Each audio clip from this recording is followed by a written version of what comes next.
میرے رسول پاک علیہ کی امت کے اولیاء کے مزار پہ چادر چڑھائی جاتی ہے. بڑی ذمہ داری سے کہہ رہا ہوں, جس نے لڑائی کرنی ہو کوئی حرج نہیں, ہم پہلے بھی بڑا تیار رہتے ہیں باتیں سننے کے لیے.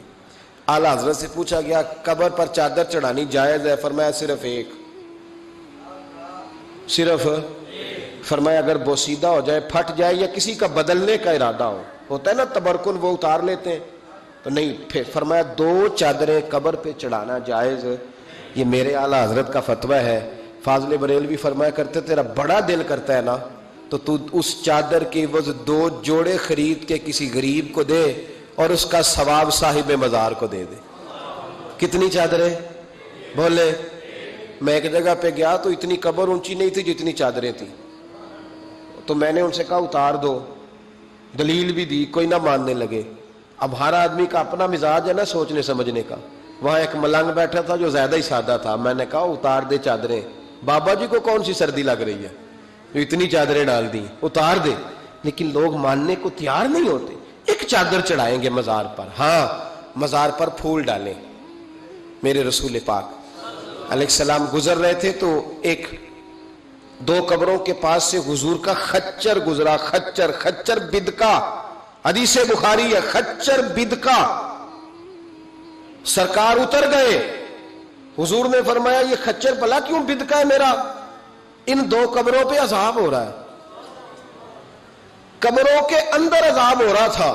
جس خچر پر حضور بیٹھ جائے اسے بھی اللہ غیب کی نظر عطا فرما دیتا ہے, اسے بھی سمجھ آ گئی کہ اندر عذاب ہو گئے. خچر پر حضور بیٹھے. حضور صلی اللہ علیہ وسلم نے فرمایا 2 پر عذاب ہو رہا ہے, اور وجہ کیا ہے؟ ایک بندہ پیشاب کے چیٹوں سے نہیں بچتا تھا, دوسرا غیبت کرتا تھا, لہذا عذاب ہو رہا ہے. بچنا چاہیے نا ان دونوں چیزوں سے. میرے حبیب پاک نے فرمایا 2 ٹہنیاں توڑ کے لاؤ. 2 ٹہنیاں لائی گئی, حضور نے قبر پہ ڈال دی. فرمایا جب تک یہ خشک نہیں ہوں گی قبروں کے عذاب میں تخفیف رہے گی. قبر پہ پھول ڈالے, پھول جب تک تر و تازہ رہیں گے عذاب میں تخفیف رہے گی. بات کی سمجھ آ گئی؟ اب تو لوگ کہتے ہیں دلیل دو جی, قبر پہ بیٹھ کے قرآن پڑھنا جائز ہے. لو دلیل سن لیں, مشکات کی حدیث ہے. میں نے کہا تھا جلدی میں آپ کو ساری باتیں سے, مضمون یہ بڑا طویل ہے, ہر پہلو پر بات کھول کے کی نہیں جا سکتی. قبر پر کھڑے ہو کے قرآن پڑھنا یا تلاوت کرنا یا اصحال ثواب. سنو, مشکات میں حدیث ہے, کتاب الایمان میں رسول پاک پڑھیے درود شریف صلی اللہ تعالی علیہ وسلم. حضور صلی اللہ علیہ وسلم نے حضرت سعد بن معاذ کا جنازہ پڑھایا, پھر حضور قبر پہ کھڑے ہو گئے اور نبی پاک تسبیح پڑھنے لگے, سبحان اللہ والحمد للہ ولا الہ الا اللہ واللہ اکبر. پھر حضور نے پڑھا سبحان اللہ والحمد للہ ولا الہ الا اللہ واللہ اکبر. حضرت انس بن مالک کہتے ہیں حضور کے چہرے کا اچانک رنگ بدلا, آنکھوں میں آنسو آئے. حضور نے زور سے پڑھنا شروع کر دیا سبحان اللہ والحمد للہ ولا الہ الا اللہ واللہ اکبر. کہتے ہیں حضور نے زور سے پڑھا, آہستہ آہستہ محبوب کے چہرے پہ خوشی آنے لگ گئی. جب حضور فارغ ہو گئے, دعا مانگی, نکلنے لگے تو عرض کی یا رسول اللہ یہ کیا تھا؟ حضور فرمانے لگے تمہارے بھائی کی قبر تنگ ہو گئی, میں نے تسبیح پڑھی ہے تو اللہ نے اس کی قبر کو کشادہ کر دیا ہے. اللہ نے اس کی قبر کو, تو پھر اس کا مطلب ہے قبروں پہ کھڑے ہو کے تلاوت کرنا, عبادت کرنا, ان کے لیے کوئی تسبیحات پڑھنا, یہ نبی پاک کی سنت ہے صلی اللہ تعالی. یہ مسئلہ بھی سمجھ میں آ گیا. اب آگے چلتے ہیں. کہتے ہیں جی ختم, پھر آخر میں ختم شریف ہی رہ جاتا ہے کہ وہ ختم شریف نہ پڑھیں.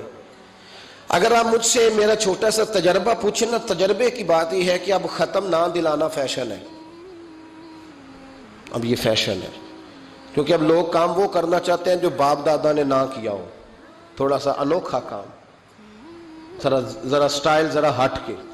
کیونکہ ختم دلانا بزرگوں کا طریقہ چلا آ رہا ہے, کہتے ہیں ختم دلاتے ہیں. بڑی معذرت کے ساتھ کچھ باتیں مجبوری ہوتی ہیں, وہ ہماری مجبوری ہوتی ہے. ہم پر سوالات کیے جاتے ہیں تو ہمیں پھر اپنی جماعت کی ترجمانی کرنی پڑتی ہے, اور بعض جگہ پہ دل نہیں کرتا بات کرنے, طبیعت نہیں چاہتی, بلکہ یوں سمجھ لیں کچھ لوگوں کو ہم اس قابل نہیں سمجھتے ان پر بات کی جائے.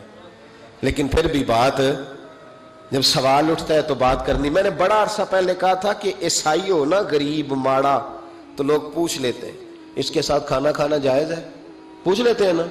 اگر ٹرمپ آ جائے تو جی وہ بھی صحیح ہے کہ نہیں؟ بولے یہ جو آپ کے وہ آتے ہیں وزیر خارجہ وہاں سے، یا ان کا کوئی رکن پارلیمنٹ آتا ہے، تو آپ کے وزیر اعظم وزیر خارجہ ان کے اعزاز میں ظہرانہ دیتے ہیں نا، تو ٹیبل پہ کھانا لگا ہوتا ہے، ادھر ہمارا بیٹھا ہوتا ہے، ادھر ان کا بیٹھا ہوتا ہے، جائز ہے؟ پوچھا کسی نے مسئلہ؟ کیوں؟ وہ تگڑا ہے اس لیے؟ پاکستان کا عیسائی ہو تو فتویٰ اور ہے، اور امریکہ کا ہو تو فتویٰ، بولے صحیح کہہ رہا ہوں؟ امریکہ والے عیسائی ہیں کہ نہیں؟ سارے عیسائی ہیں۔ تو ٹرمپ آ کے بیٹھ جائے سعودی عرب کے بادشاہ کے سامنے، چلو کھلی بات کر لیتے، اس کے ساتھ کھانا پینا جائز ہو جاتا ہے۔ اور اگر عیسائی ماڑا ہو، پاکستان کا ہو، مزدوری کرتا ہو، پھر سارے لوگ پوچھتے ہیں نا مسئلہ کہ حضرت صاحب عیسائی سے کھانا جائز ہے، تو میں نے کہا بھائی ٹرمپ کے ساتھ بھی کھانا ناجائز ہے۔ ناجائز ہے کیونکہ اسے پاکی پلیدی کا نہیں پتا۔ جن چیزوں کو آپ ناپاکی سمجھتے ہیں ان کو خبر ہی نہیں کیا کرنا ہے۔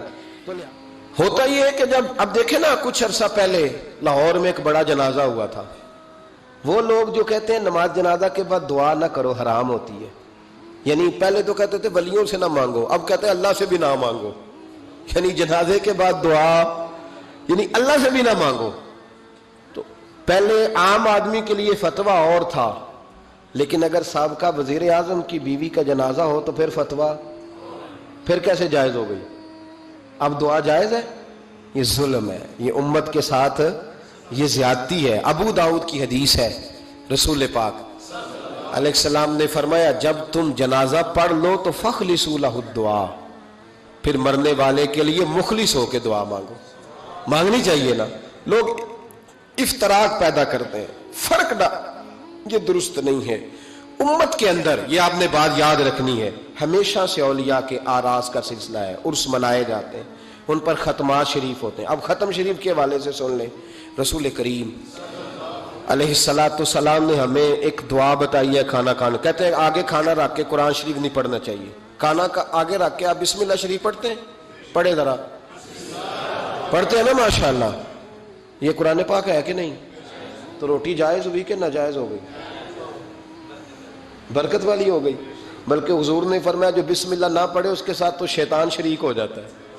تو ہم تو بھائی ہر روٹی ختم پڑھ کے کھاتے ہیں، ایک آئے تو ہم ہر کھانے سے پہلے پڑھتے ہیں۔ تو آپ اس بات سے منع کر رہے ہیں، کہتے چلے جی آپ پڑھ لیں، آیتیں پڑھ لیں، پھر دعا نہ مانگے۔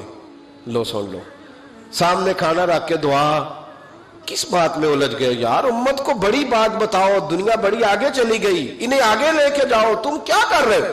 کہنے لگا جی دعا نہ مانگے، توجہ کرنا میری بات پہ، کھانا آگے رکھ کے نہ مانگے۔ تو میں نے کہا تو سائیڈ پہ رکھ کے مانگ لیا کر، کھانا دور رکھ لیا، دعا یہاں مانگ لی، ہمیں کوئی اعتراض، لیکن مانگا کر، دعا مانگا کر۔ اب حدیث مسلم سن لیں، صحیح مسلم کی حدیث ہے، رسول کریم علیہ السلام کے صحابہ تبوک سے واپس آ رہے تھے، اور وہ سینکڑوں میں نہیں ہزاروں میں تھے۔ کھانا ختم ہو گیا، پانی بھی ختم ہو گیا، صحابہ کرام نے مشورہ کیا اب اس طرح کرتے ہیں، ایک ایک اونٹ ذبح کرتے ہیں، ذبح کر کے اونٹ پکانا شروع کرتے ہیں۔ ختم شریف کی بات عرض کر رہا ہوں، کیونکہ اب ختم ہو گیا، سارے جمع ہو کے حضرت عمر کے پاس گئے، کہنے لگے حضور اس طرح کریں، ہم ایک ایک اونٹ اب ذبح کریں گے اور اسے کھائیں گے۔ حضرت عمر فرمانے لگے اونٹ ذبح کر لو گے تو سواری کس پہ کرو گے؟ کہا حضور پھر کیا کریں؟ فرمایا جتنا جتنا کھانا تمہارے پاس ہے نا میرے پاس لاؤ۔ کسی کے پاس اتنی سی کھجوریں تھیں، کسی کے پاس آدھا کلو سرکہ تھا، کسی کے پاس چند بچے ہوئے ٹکڑے تھے، سارا کچھ حضرت عمر کے پاس لائے۔ جناب عمر نے اپنی چادر میں، اپنے صافے میں سارا کچھ باندھا، سیدھے دروازہ رسول پہ پہنچ گئے۔ نبی کریم علیہ السلام کے آگے کھانا رکھ کے، آگے لنگر رکھ کے حضرت عمر کہنے لگے یا رسول اللہ ذرا برکت کی دعا کر دے۔ ہزاروں میں لشکر ہے، یہ نظریہ ہے جناب عمر فاروق کا، یہ طریقہ ہے حضرت عمر کا، نہ اس طرح کرو، امت کو نہ لڑاؤ۔